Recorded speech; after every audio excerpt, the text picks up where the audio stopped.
Halo sahabat bahasa, selamat datang kembali di Siniar Karawo, Siniar Kantor Bahasa Provinsi Gorontalo. Bersama saya, Siti Nurgianutina, akan memandu jalannya obrolan kita pada hari ini. Tentunya dengan menghadirkan narasumber yang luar biasa, sudah bersama saya, Kepala Kantor Bahasa Provinsi Gorontalo, Dr. Ari Andra Syaisa, SSMHU. Apa kabar Pak? Baik, tapi Bagi- suaranya agak serak-serak.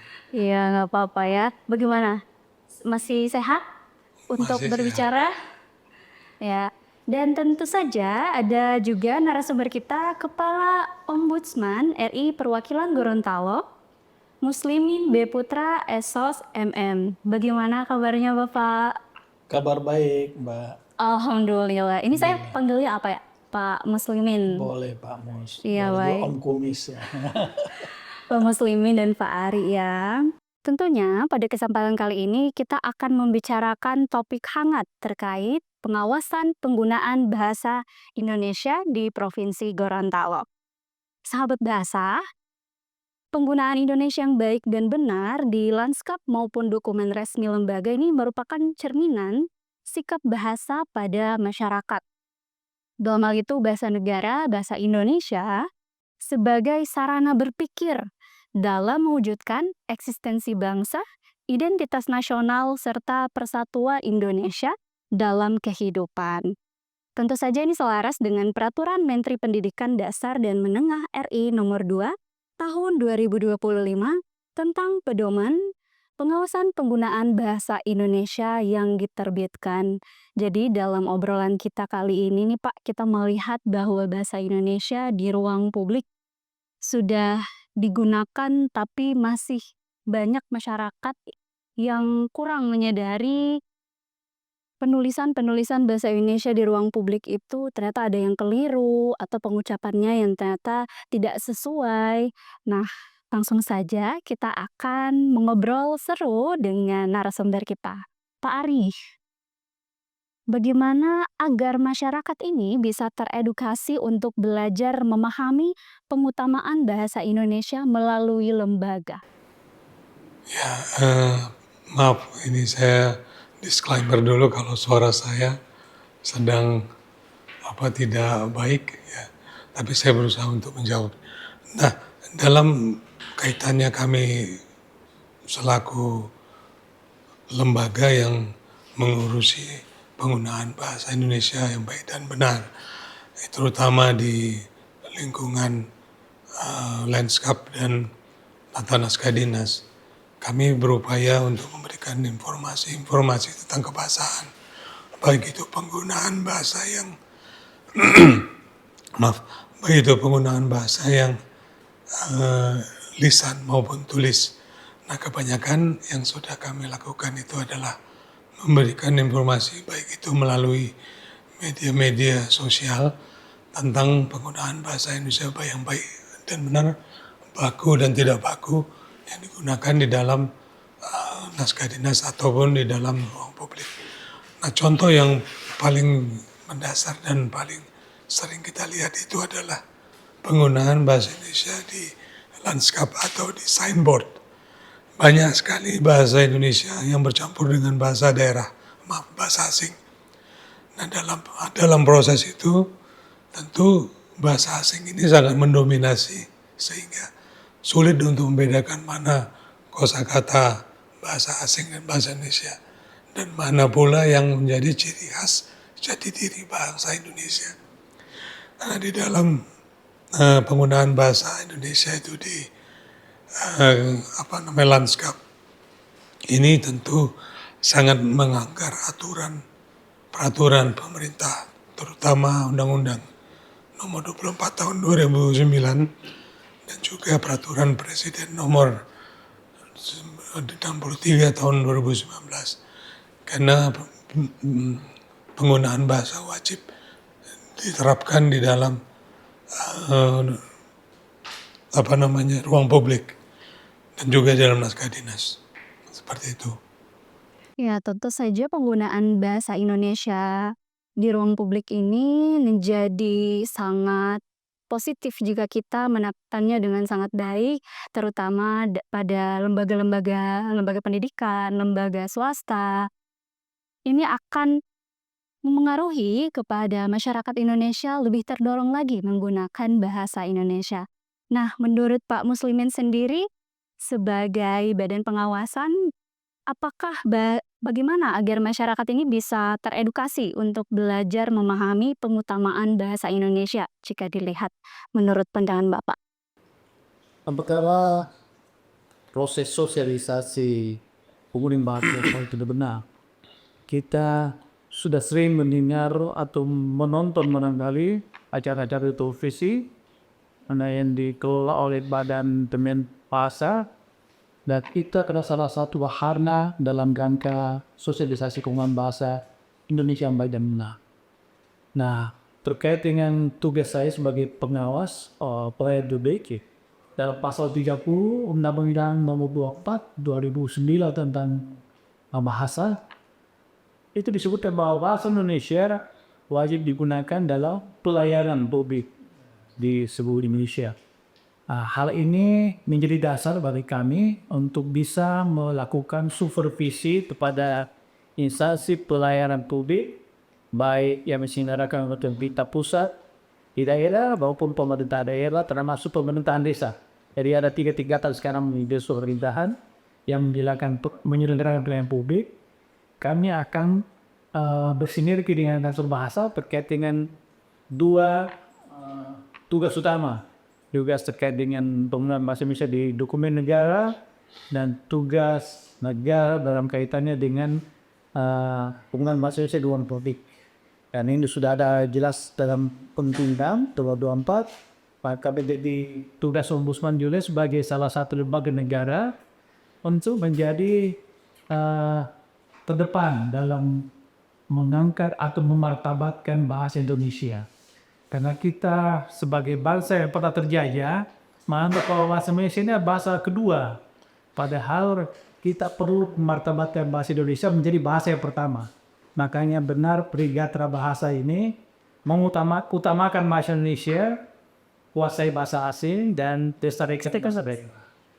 Setiap kita perlu memartabatkan bersama bahasa kita sebagai bahasa Indonesia sebagai bahasa negara kita, untuk bisa mengutamakan dalam dokumen publik dan ruang publik, ruang fasilitas publik. Demikian. Ya, luar biasa sekali. Jadi memang bahasa Indonesia sendiri ini tidak hanya menjadi sapaan atau menjadi alat komunikasi masyarakat, tetapi ini juga memudahkan penyampaian informasi di pelayanan ruangan publik. Nah, Pak, tadi kan Bapak sudah menjelaskan terkait itu. Nah, bagaimana nih pandangan Bapak terkait ada masyarakat yang selalu mengatakan, misalnya contoh nih di papan informasi di layanan publik ada yang menuliskan mohon antri gitu kan. Terus kalau misalnya kita kasih koreksi, ini benernya adalah antre. Nah, terus ada yang bilang itu sudah turun-temurun gitu karena sudah menjadi normalisasi di masyarakat. Bagaimana Bapak menanggapi hal itu? Ada prinsip Mas, mari kita biasakan yang benar, jangan membenarkan biasa. Iya, betul. Kalau dia biasa dengan kata antre, sementara bahasa bakunya adalah antri, akan kita berupaya untuk membiasakan yang benar. Apa kata Badan Pembinaan Bahasa, kita ikuti. Apakah antri apa antre. Tapi kami juga konsultasi dengan kantor bahasa, yang mana yang betul, itulah yang betul yang kita gunakan bersama, dan kita padam di ruang publik, padam di ruang-ruang pelayanan masyarakat, baik di pemerintah pusat daerah maupun di kota-kota pemerintahan daerah, maupun di instansi pedesaan atau pemerintahan desa. Kita berharap seperti itu. Ya, jadi sangat luar biasa ya sahabat bahasa, ini benar sekali bahwa kesadaran itu muncul dari pembiasaan kita dalam kehidupan sehari-hari untuk mengimplementasikan bahasa Indonesia yang baik dan benar di ruang publik itu seperti apa. Nah, ke Pak Ari nih, Menurut Pak Ari, bagaimana strategi yang efektif untuk mengimplementasikan bahasa Indonesia di ruang publik? Ya, yang pertama kami sudah melakukan pemotretan atau pendokumentasian tentang penggunaan bahasa Indonesia yang ada di ruang publik. Nah, jadi dalam hal ini pendokumentasian itu kami eh, ambil beberapa data atau penggunaan bahasa yang mungkin tidak sesuai dengan kaidah bahasa Indonesia, baik itu dari sisi kosakata, penggunaan kosakata dan juga struktur bahasa Indonesianya. Nah, dari hasil pendokumentasian itu kami langsung mengolah dan menganalisis, oh ini penulisannya agak tidak sesuai dengan kaidah, dan penulisan tata bahasanya seperti strukturnya tidak sesuai dengan bahasa Indonesia.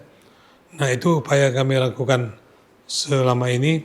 Nah, tinggal nanti kami mau mendampingi para pemilik tulisan atau pemilik signboard itu agar bisa menggunakan bahasa Indonesia yang baik dan benar sesuai dengan kaidah yang umum berlaku di dalam bahasa Indonesia. Lalu yang terakhir nanti akan kami lakukan evaluasi untuk penggunaan bahasa Indonesia itu apakah sudah digunakan secara baik dan benar dalam waktu sekian tahun. Nantinya akan ada proses pemberian penghargaan bagi lembaga yang sudah memperbaiki bahasa Indonesianya, begitu. Ya, baik Bapak. Jadi pengutamaan bahasa Indonesia ini terus digaungkan, diawasi sampai dievaluasi agar kita semakin akrab dan bisa menggunakan bahasa Indonesia yang baik dan benar ini lebih teliti lagi, tidak hanya sekadar berkata-kata atau membangun alat komunikasi di antar sesama, tapi kita juga lebih teliti membedakan mana yang baku dan tidak baku. Nah, Pak Muslimin nih, tadi Bapak sudah menjelaskan salah satu strategi, yaitu dengan memberikan sosialisasi. Kiranya ada strategi lain selain sosialisasi untuk memberikan pemahaman kepada masyarakat agar kesadarannya itu lebih ada lagi dengan edukasi penggunaan bahasa Indonesia di ruang publik. Terkait dengan apa yang bisa dilakukan oleh Ombudsman, yang pertama sebagai lembaga pengawas, tugas Ombudsman adalah melakukan supervisi kepada penyelenggara pelayanan publik.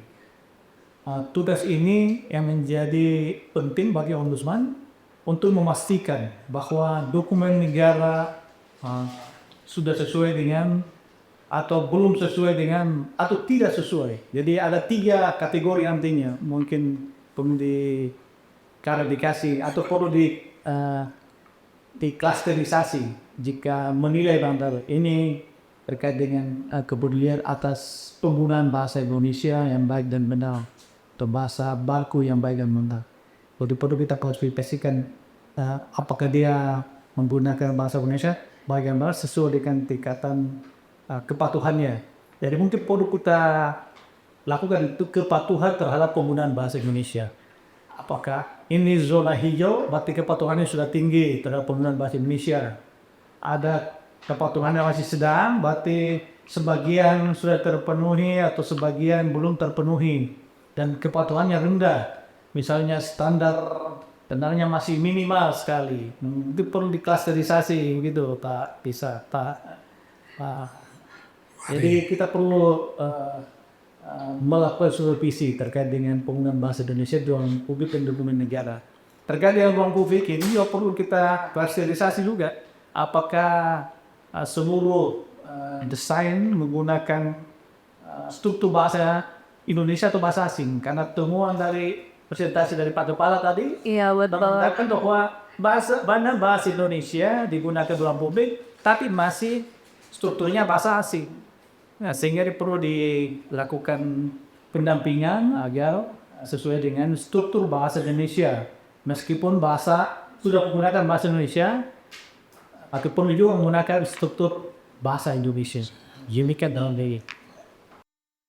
Tentunya strategi dari Ombudsman ini bisa berkolaborasi dengan kantor bahasa ya untuk terus mengedepankan pengutamaan bahasa Indonesia di ruang publik.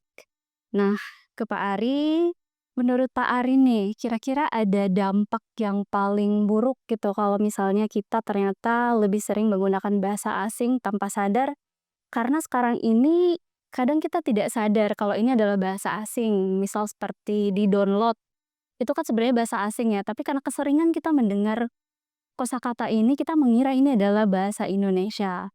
Nah, menurut Pak Ari, apa dampak buruk gitu dari pembiasaan kita seperti ini? Baik, ya di mana-mana memang kalau pengaruh bahasa itu sangat besar untuk suatu peradaban atau budaya suatu masyarakat. Jadi kalau tadi ditanyakan apakah dampaknya besar, yang bisa terjadi adalah orang Indonesia tidak akan menggunakan atau tidak cinta lagi terhadap bahasa Indonesia sebagai bahasa persatuan. Nah, ini merupakan salah satu upaya untuk menghancurkannya bahasa Indonesia yang sudah ditanamkan oleh para pendahulu kita yang ada di dalam Sumpah Pemuda itu, butir ketiga Sumpah Pemuda. Nah, jadi dampak lainnya juga akan berpengaruh kepada anak-anak usia anak didik kita di sekolah, karena mereka kalau menggunakan bahasa asing itu lebih nyaman daripada bahasa Indonesia. Nah, yang terakhir dan sangat mengkhawatirkan, bahasa asing, bahasa Indonesia tidak digunakan di wilayah bahasa itu sendiri. Jadi kesannya bahasa asing itu kita hidup di negara berbahasa asing. Jadi nanti akan merusak tatanan semualah, moral, budaya, bahasa dan lain-lain. Jadi menurut kami,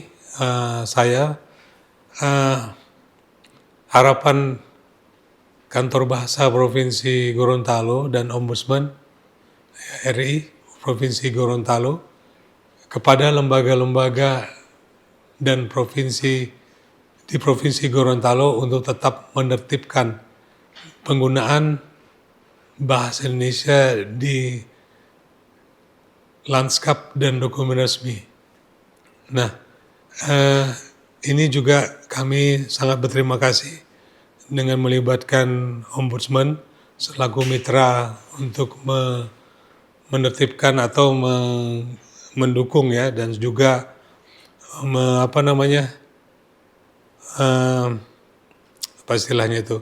istilahnya kami turut senang karena Ombudsman sudah mau bekerja sama untuk menertibkan atau menjadikan bahasa Indonesia itu bahasa yang dapat digunakan pada tempatnya.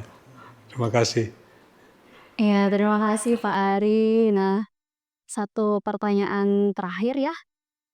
Tadi Pak Ari sudah lebih dulu memaparkan harapannya dari kantor bahasa pada lembaga-lembaga bagaimana untuk melestarikan pengutamaan bahasa Indonesia. Nah, dari Pak Muslimin sendiri sebagai perwakilan dari Ombudsman, bagaimana Pak harapannya pada lembaga-lembaga di Provinsi Gorontalo ini agar terus melestarikan bahasa Indonesia di ruang publik?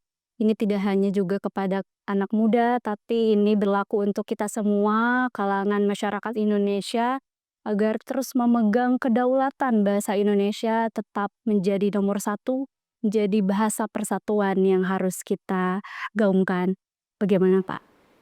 Kalau kita cinta Indonesia, berarti kita harus mencintai bahasa Indonesia. Ini barangkali penting bagi kita.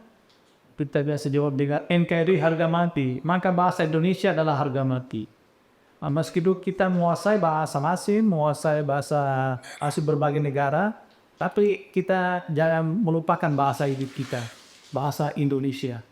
Jadi kita bisa berinteraksi dengan masyarakat global, tapi tetap kita harus jangan melupakan bahasa ibu kita.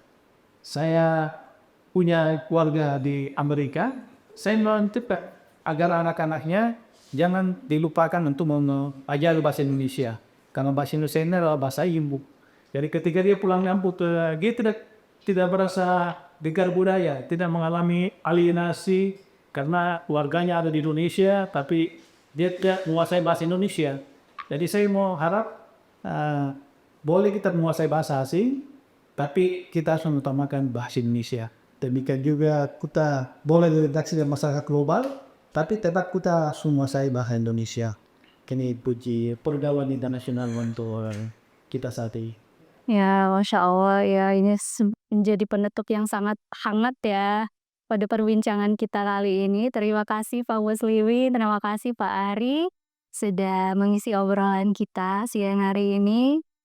Jadi sahabat bahasa, pengutamaan bahasa Indonesia ini tidak hanya dilibatkan oleh lembaga kantor bahasa dan juga ombudsman, tapi ini merupakan tanggung jawab kita bersama masyarakat Indonesia, apalagi generasi muda, untuk terus menggaungkan pengutamaan bahasa Indonesia. Jadi jangan terlalu terpengaruh gitu dengan bahasa asing yang masuk, tapi kita juga harus memiliki kesadaran yang tinggi agar bahasa Indonesia ini terus lebih akrab lagi di generasi kita dan di seluruh kalangan masyarakat Indonesia. Baik sahabat bahasa, itu saja perbincangan kita di siniar kali ini. Terima kasih Bapak Ari dan Bapak Muslimin yang sudah membersamai saya dalam membicarakan pengutamaan bahasa Indonesia. Sebelum kita tutup, mari kita slogan dulu nih Pak, menggaungkan semangatnya. Boleh tangannya diginiin ya. Kalau misalnya saya bilang pengutamaan bahasa Indonesia, nanti jawabnya bangga, mahir, dan maju dengan bahasa Indonesia. Lebih semangat lagi agar sahabat bahasa yang nonton bisa ikut merasakan semangat kita. Pengutamaan bahasa Indonesia, Bangga, mahir, dan maju dengan bahasa Indonesia. Terima kasih sahabat bahasa. Sampai berjumpa di senior Karao selanjutnya.